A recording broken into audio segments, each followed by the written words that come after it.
It was 7:30 on a Saturday morning.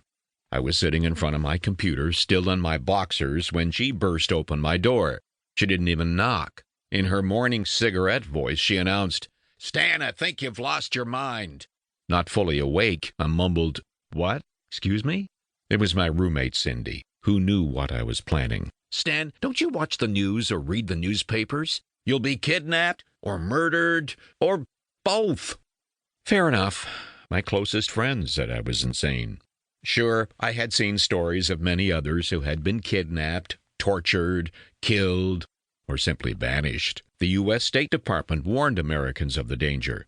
Of course I was nervous, but I resolved to take a chance. And just in case one of those unfortunate events occurred, I made a plan.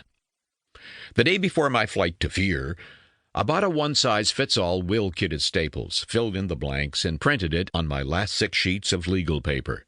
I read it over. It was a pretty pathetic document. I really didn't need a will. I shared an apartment with a former co-worker and platonic friend, Cindy. I owned a double bed, in which I had been sleeping single for the past year, a wicker chest of drawers, and a worn, hideous blue pastel floral design couch that my unplatonic friend Allison had given me after the Salvation Army refused to take it.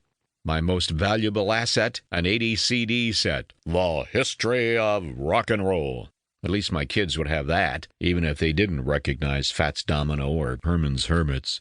A space for 4 witnesses filled the last half of page 6, and the only place where I knew 4 people in a bunch was at the radio station, WKLT in Traverse City, Michigan, where I had been axed several months previously, after the partnership of Stan and Dean blew up in a wall-pounding brawl during a morning show. Following a friendly firing, I received 12 weeks of severance pay, so I assumed that a farewell visit might be acceptable.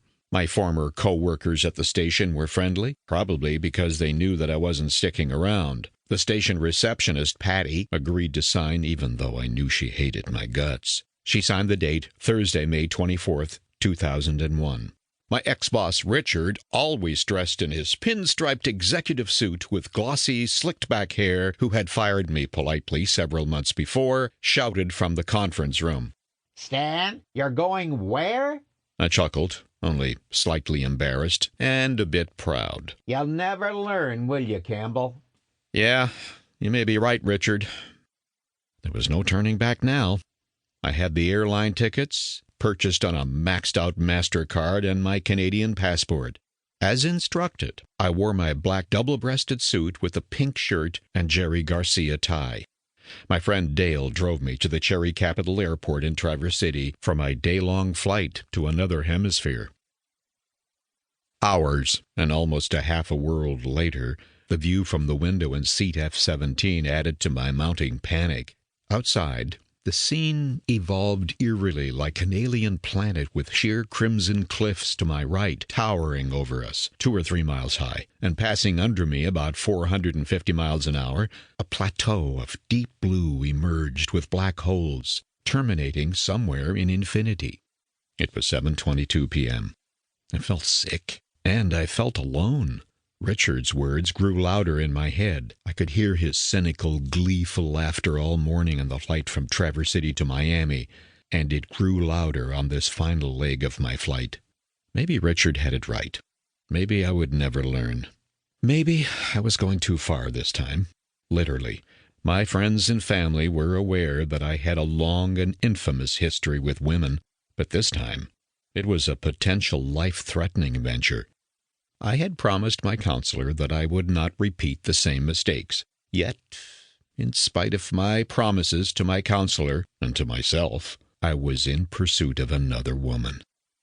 Why do I keep doing this? To keep listening to this audiobook, I've left you a link in the description so you can do it, at no cost thanks to Audible's 30-day free trial.